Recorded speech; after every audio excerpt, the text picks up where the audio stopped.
I have a dream that one day this nation will rise up and live out the true meaning of its creed. We hold these truths to be self-evident that all men are created equal. Inspirada no líder negro Martin Luther King, Prêmio Nobel da Paz pelo combate à desigualdade racial nos Estados Unidos, a ONG Meu Sonho Não Tem Fim é referência em todo o país, com projetos de conscientização para motivar o homem a lutar pelos seus sonhos. No programa de hoje recebemos o seu fundador, Alex Mello. Está no ar o Observatório do Terceiro Setor, o olhar da cidadania.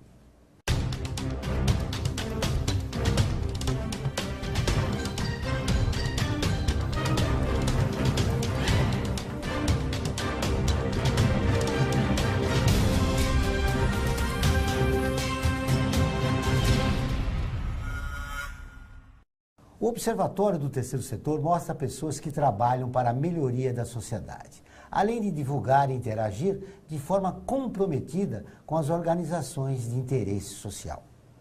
Meu Sonho Não Tem Fim é uma organização independente, laica e apolítica, que não recebe verba do governo e nem da iniciativa privada, e não aceita nenhum tipo de doação. Seja bem-vindo, Alex. Obrigado, João. Como começou esse trabalho? Esse trabalho começou com o meu encontro com a senhorinha da Rua Direita, né? A gente ia bater um papo sobre isso na rádio. Então, dali surgiu o desejo de fazer alguma coisa que até então eu não sabia o que era. Então, eu comecei a guardar um pouco do dinheiro que eu podia, na época de 20% a 30% do que eu ganhava, para que um dia eu pudesse ter um projeto social. Era muito novo, tinha 15 anos, então não sabia o que era naquele momento. Então, eu comecei a guardar, eu sou uma pessoa muito controlada, João, então guardei durante 12 anos, para que a ONG pudesse ser independente como ela é hoje. A ONG ela não aceita doação de nenhuma espécie, não tem política de patrocínio, não comercializa nada. E trabalha com conscientização e motivação. Então, essa é a nossa história. E começou sozinho, né? Começou. Na verdade, agora com essa turma de 24 grandes sonhadores, né? O Wellington Nogueira, do Doutores da Alegria, que se tornou um amigo, ele sempre brinca, ele fala que eu não tenho que falar que é uma ONG, eu tenho que falar que é uma ING, é um indivíduo não governamental, né? É verdade. E esse trabalho é um trabalho que é gratificante para você. Sim, eu acho que você passar grandes exemplos de vida, como Martin Luther King, que você falou, Joel, e tantos outros, né? A gente, agora nesse começo de agosto, nesse mês de agosto, a gente comemora, não comemora, mas a gente lembra de 20 anos da morte de Betinho, né? Agora, então, e as palestras Vinha de Sonhos, que é o principal projeto da ONG, o que eu vejo muitas vezes em universidades é que esses jovens eles não têm a referência de quem é Betinho. Então a gente não pode deixar que exemplos como esses caiam no esquecimento. Você falou do Wellington Nogueira, do Doutores da Alegria, ele é nosso colunista do Observatório também. Por que vocês não aceitam doações? Porque desde o primeiro momento que eu quis criar a ONG, eu queria que ela fosse dessa forma independente. Para também tentar mostrar, óbvio que existem ONGs que aceitam doação e precisam, principalmente quem trabalha com assistência social. Eu não levanto aqui a bandeira de que ninguém tem que fazer doação. Mas se eu criei uma organização que pode ser independente dessa forma e também pode deixar a opção de doação para ONGs que precisam de um recurso maior, é a forma como eu encontrei de fazer o meu trabalho. Esse seu trabalho é inspirado em grandes figuras, né? Sim. 24 grandes figuras. Sim. Você começou com Martin Luther King. Sim. O segundo quem foi? O Ayrton Senna veio em segundo. Senna. O Ayrton. E aí você foi construindo todo o projeto do Meu Sonho Não Tem Fim. Foi. Depois vieram dos dois, eu cheguei a 6 grandes sonhadores, a 12 grandes sonhadores, a 21. E quando chegou nos 24, eu prometi a mim mesmo que eu não ia aumentar mais, porque senão você não tem tempo hábil para falar de tanta gente nas palestras, para criar materiais sobre tanta gente. E eu acho que esse universo, Joel, é um universo de pessoas com histórias diferentes, com exemplos de vida diferentes, então eu acho que isso é bem enriquecedor. Então muita gente às vezes questiona, por que Nelson Mandela não está nessa turma? Eu falo de Nelson Mandela em outros projetos, mas aqui, se eu falo de Martin Luther King e falo de Mahatma Gandhi, que são dois grandes sonhadores, Nelson Mandela, de certa forma, tem uma história similar, uma caminhada similar. Então eu prefiro abrir espaço para um Chaplin, que tem uma história de vida tão bonita, que precisa ser contada, e, enfim, e eu acho que isso é um pouco da riqueza desse trabalho. Com tantos sonhadores na humanidade, por que o homem parou de sonhar? Não parou. Eu acho que às vezes a gente congela os sonhos, né? Mas no caso dessas pessoas, são pessoas que sonham pelo bem da humanidade. Eu acho que esse é o sonho mais bonito que existe, né? É o sonho de ver o ser humano, de ver o seu semelhante ter uma condição de vida melhor. Por que os homens são tão resistentes em relação ao sonho? Eu acho que muitas vezes porque o sonho é muito pessoal e eu acho que a gente vive numa sociedade que é muito mais poda do que incentiva. Então, eu acho que isso faz com que muitas vezes aquela pessoa guarde o seu sonho ali no interior. Mas dentre os grandes sonhadores, você vai ver muito exemplo também de pessoas que tiveram um momento de recolher os seus sonhos e quando eles colocaram ele para fora, ele veio de uma forma muito mais intensa. Seu trabalho é realizado com palestras, né? Você Também. faz uma sensibilização Também. com um grupo de pessoas e organizações. Sim. O que você ouve nas suas palestras? Eu ouço muita coisa boa, né? Porque hoje a palestra Vinha Edições é o principal projeto da ONG. Né? A gente faz essas palestras em universidades, em ONGs, em unidades prisionais, em empresas. Então, o que eu mais ouço é o desejo das pessoas de conhecerem mais essas histórias de vida. Porque quando eu chego até esses locais, eu só posso apresentar, eu não tenho tempo hábil de me estender muito, são 24 pessoas. Mas, assim, eu acho que quando você conta um pouquinho, você mostra quem foi um Betinho, o legado dele, principalmente como ele acelerou o final da implantação dos projetos dele, porque ele sabia que ele estava condenado pela AIDS que ele tinha já no estado avançado. Então, quando você conta, ele tinha todos os motivos do mundo para se rebelar pela situação dele, já tinha perdido 2 irmãos por causa da AIDS, Chico Mário, que era um músico muito famoso, e Enfio, um grande cartunista. Ao invés disso, ele viu que o tempo dele era curto, então ele tinha que acelerar ao máximo a implantação dos seus projetos, principalmente Fome Zero. Desses 24 sonhadores, qual que mais motiva? É difícil. Tudo depende do universo, que nem é. Eu dei uma série de palestras agora na Fundação Salvador Arena. Salvador Arena é um grande sonhador. E o exemplo de vida dele, principalmente no meio empresarial, é impressionante. Então, quando você fala para aqueles jovens que já conhecem um pouco da história do seu Salvador Arena, então o brilho daqueles jovens é maior, porque existe ali uma gratidão muito forte, porque aqueles 2.500 alunos... Mudou a vida, né, daqueles jovens. Né? Mudou a vida, deu uma oportunidade que até então eles não tinham. Ô Alex, esse trabalho que você faz, ele sensibiliza mais homens ou mulheres? Não existe o que eu ouço às vezes, existe um questionamento, e aí eu acho que vale aqui, até na última palestra que eu fiz teve, porque tinham algumas mulheres de uma ONG de defesa das mulheres, que me falaram que dos 24 grandes sonhadores tem poucas mulheres, e realmente tem, são só 5 mulheres. Mas isso não foi uma escolha por tem que ter mais homens. Foi, na verdade, eu escolhi 100 pessoas e dessas 100 eu cheguei aos 24. Então eu peço aqui desculpas, mas a gente tenta falar de mais mulheres fora do universo dos 24 grandes sonhadores. São 20 anos de trabalho. São 20 anos, agora em agosto a ONG completa 20 anos. Eu tenho 31 com trabalho voluntário. O meu encontro com a senhorinha da Rua Direita foi quando eu tinha 15 anos, então já são 31 anos. Quando você considera que foi a etapa mais difícil do projeto? No começo, no meio, agora? Foi quando eu decidi sair do mercado financeiro. Eu era um profissional, né, do mercado financeiro, tinha uma boa carreira, e eu resolvi deixar o mercado financeiro para me dedicar à ONG. Então eu tive que me reinventar como profissional. Eu virei um representante comercial e aquela minha entrada de 20%, 30% que eu guardava para que o projeto social pudesse ser independente, eu deixei de ter. Então, com a criação dessa empresa, eu coloquei no próprio contrato social que 50% do lucro líquido anual vai automaticamente para os projetos sociais, mas esse momento de transição realmente foi mais difícil, porque era uma empresa que estava começando, então tem os primeiros anos que sempre são mais difíceis, mas agora... Mas o trabalho continua. O trabalho continua. Que é mais importante. Sim, com certeza. Muito bem. Alex, quem é mais receptivo nas palestras? Os jovens, os idosos, as pessoas adultas, enfim? Os jovens, às vezes, é um pouco difícil, né? Porque o jovem, ele tem aquela energia, então, às vezes, para ele ter atenção é difícil. Né? O idoso, ele já é um pouco mais disperso, então a palestra é uma palestra um pouco longa, uma palestra de 90 minutos, porque eu falo de 24 pessoas, mesmo falando rapidamente. A gente conta a história da ONG também, conta algumas parábolas do livro, algumas reflexões. Então, para um idoso ficar 90 minutos vendo uma palestra, então a gente sempre deixa isso muito claro. Se uma ONG que trabalha com idoso quiser receber, a gente vai. Mas, assim, o público ideal é realmente o público adulto. Eu acho que é o público ideal no sentido de recepção e de prestar mais atenção. Mas a gente se surpreende muitas vezes. Por que o jovem tem esse tipo de comportamento? Porque não é do dia a dia dele, né? Essa coisa ainda não é. E ainda mais agora com as redes sociais, com essa coisa de internet. Então, eles estão sempre ligados, estão sempre conectados. Então, você pedir que ele saia desse universo dele durante 90 minutos, por mais que seja um conteúdo interessante, por mais que você esteja contando histórias de vida maravilhosas, é difícil de você conseguir ter a atenção dele durante 90 minutos.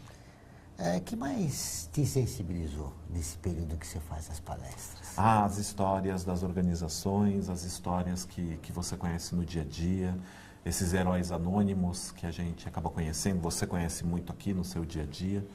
Isso é o que mais sensibiliza. Você faz um pouco que observatório, né? Só que você conversa diretamente com eles e nós aqui, mostrando esses atores anônimos do terceiro setor que realizam um trabalho fantástico. Sim, sim. Ajudando criaturas humanas. São literalmente heróis anônimos. Você acha que esse seu trabalho conseguiu prosperar? Você conseguiu atingir pessoas? Você já encontrou gente que ouviu a sua palestra e agora é voluntário? Eu conheço pessoas que criaram ONGs por causa do incentivo do trabalho da ONG Meu Sonho Não Tem Fim. A gente tem uma amiga querida, a Fábia, em Manaus, que ela criou uma ONG chamada Semeando Gratidão, por conhecer a história da ONG Meu Sonho Não Tem Fim. A gente tem colegas em Juiz de Fora, a gente tem colegas no sul do país que criaram ONGs depois que eu dei uma palestra ou depois que eles conheceram o trabalho da ONG. As palestras vão por todo o país? Todo o país, graças a Deus. Onde mais é o estado mais receptivo? Eu trabalho muito mais em São Paulo, né? 90% do que eu faço é aqui. Mas a recepção ela não é regional. Graças a Deus eu sou muito bem recepcionado em todo lugar. A gente cresceu falando que o brasileiro era solidário. Depois veio uma outra tese e disse que não, o brasileiro não era solidário. Qual é a sua opinião em relação a isso? O brasileiro é solidário? O brasileiro é muito solidário. A gente, quando teve um bate-papo na rádio, né, até o Ricardo, do Amigos do Bem, estava com a gente, e ele falou isso porque ele conhece muito mais do que eu em loco, nos projetos que eles fazem, né, no Nordeste, e você vê que aquelas pessoas têm o mínimo, e mesmo assim elas querem dividir o mínimo que elas têm. Isso é uma característica de um povo solidário. Quem mais é receptivo nessas palestras? A população de baixa renda, média, alta? Eu sou surpreendido por todas as comunidades e todos os níveis sociais. Eu já dei palestras para conselhos de empresas familiares que pediram que eu fosse falar no conselho. E assim, as pessoas adoráveis e pessoas que têm muito dinheiro, mas que querem muito fazer a diferença no país. Muitas vezes as pessoas levantam o dedo inquisitor e falam, não, mas porque ele é rico, ele tem muito. Mas tem muita gente que tem dinheiro nesse país e que quer, e que se sente incomodado com a realidade do país. Falando na nossa realidade, nós passamos por um momento muito difícil. Sim, com certeza. Isso tem prejudicado o trabalho? Isso prejudica o trabalho. Menos o da ONG por ela ser independente, né? Pelas características que ela tem. Mas o que acontece a ONG precisa que a minha empresa, a Lumina, venda para que ela possa se manter. Então, não deixe de ter os projetos, mas eu acabo postergando alguns projetos. A gente tem um projeto que fala muito alto no meu coração, que é transcrever e publicar os 2 principais livros da ONG para o Braille. Né? Luiz Braille é um dos grandes sonhadores. Então, esse é um projeto caro, esse é um projeto que vai tempo. Então, esse é um projeto que deveria sair do papel em 2018 e eu acabei levando ele para 2020 por causa do momento que o país atravessa. Por causa da ausência de recursos, né? Mas não vou deixar de fazê-lo, só estou postergando por 2 anos. Muito bem. E em relação eu queria voltar em relação aos jovens, né? Você falou que eles não são muito receptivos, mas a gente tem organizações de interesse social que é composta só por jovens, né? E é interessante que de um lado você acha que eles não recebem a mensagem que você quer registrar dos 24 sonhadores, mas por outro eles estão tomando iniciativas, né, participando ativamente do terceiro setor. Na verdade, não é que eles não são receptivos, Joel, eles não conseguem prestar atenção em uma palestra de 90 minutos. Eles não conseguem, eu acho que pela criação deles, eles são de uma outra geração, diferente da nossa, Então, eles não conseguem ficar 90 minutos prestando atenção numa palestra. Mas eu já recebi, assim, após a palestra, o contato de muitos jovens que se sentiram sensibilizados, que queriam mais informações sobre um ou outro grande sonhador, porque sempre tem aquele grande sonhador que eles acabam se identificando mais, pela riqueza de universo dessas 24 pessoas. Então, na Fundação Casa, eu normalmente faço também palestras na Fundação Casa. Então, Martin Luther King é um que mexe muito com eles, pela história de Martin Luther King, por aquilo que ele enfrentou. Mahatma Gandhi também é outro que mexe muito com esses jovens. Então, por causa da não violência, né? Exatamente, exatamente. Porque é uma outra realidade, eles começam a ver ali um outro universo. Como assim? Como que um homem de 1,5 m ele conseguiu enfrentar o Império Britânico, que era uma potência muito maior do que seria os Estados Unidos hoje, através do princípio da não violência, da desobediência civil, né? E isso é muito interessante. Qual é a frase que mais encanta as pessoas que ouvem suas palestras? A frase que mais encanta, assim, que eu vejo no olhar das pessoas na palestra é quando a gente coloca Chaplin, né? Tem uma frase de Chaplin, a gente associa Chaplin ao otimismo, a virtude dele é otimismo. E tem uma frase dele que ele fala que nunca se abale, pois até um pé no traseiro te faz caminhar para frente. Eu acho que a gente vive num momento, né, de crise, um momento difícil, né? Então eu acho que essa frase mostra um pouco do que foi Chaplin e daquilo que a gente precisa fazer para sair num momento como esse. São 14 bilhões de desempregados no país. Não é fácil. E você encontra as pessoas nas organizações também assustadas, né, com essa crise, né? Sim, com certeza, porque não tem recurso, não tem verba, quer dizer, as empresas não estão dando lucro, como é que elas vão ter aquela participação no final do ano para fazer doação para as instituições que muitas vezes dependem disso para sobreviver? Então, é um universo só, né? Uma crise como essa acaba, ela abala toda a sociedade, né, como um todo. E isso as impede de sonhar. Eu acho que sim.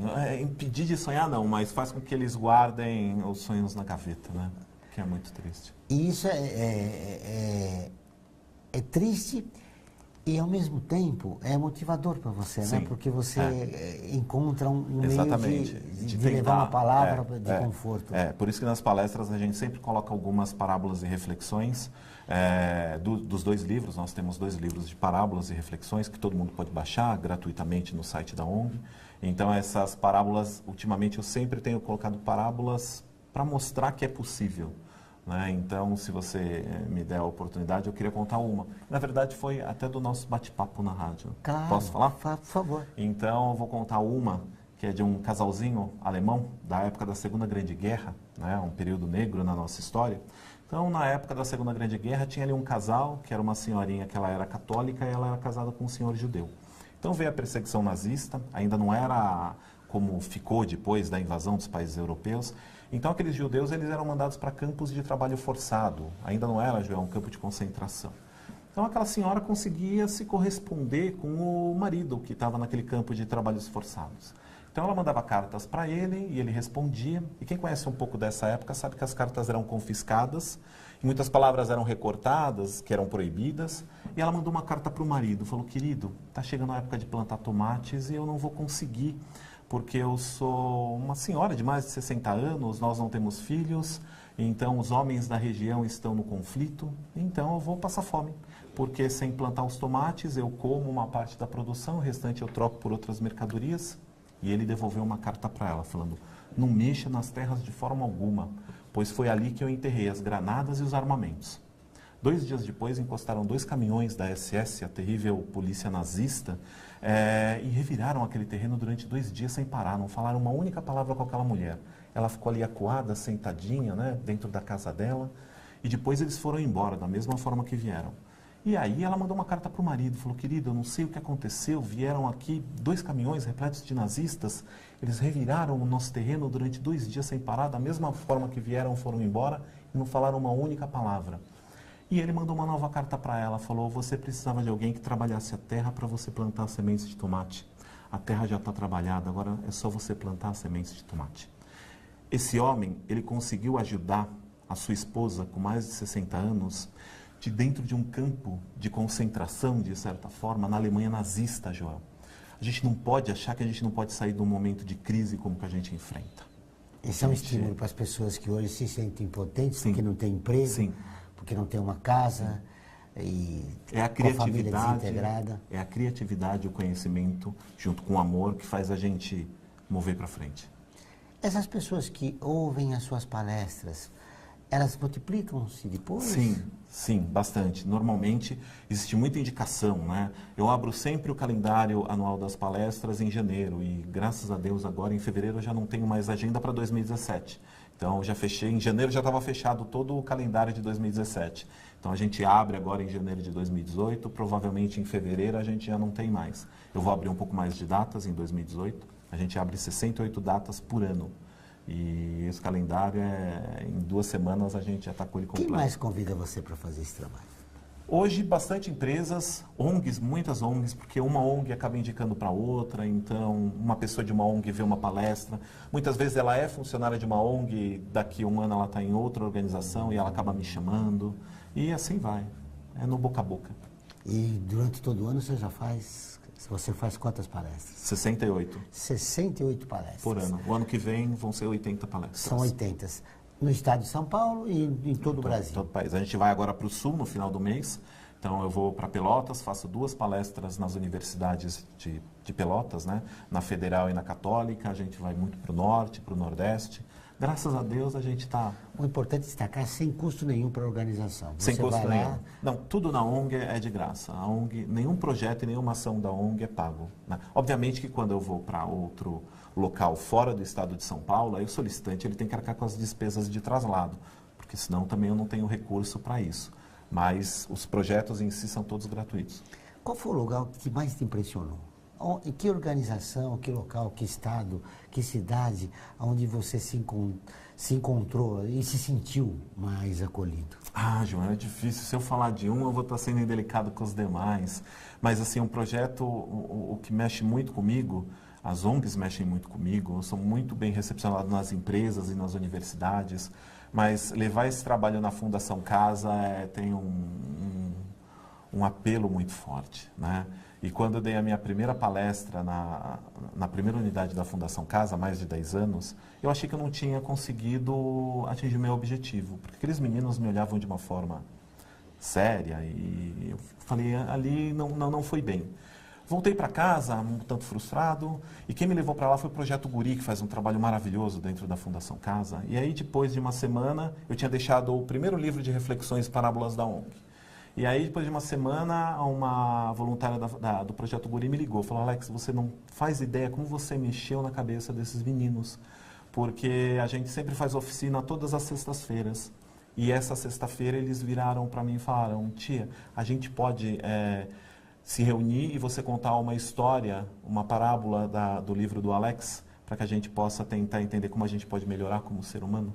Então, quando você tem um retorno como esse, do trabalho que você faz, tudo vale a pena. Né? Como é falar com esses jovens, né, que nunca tiveram oportunidade, sim, e que agora se encontram recolhidos, sim, e dizer a eles, vender uma sociedade que é injusta e preconceituosa, né?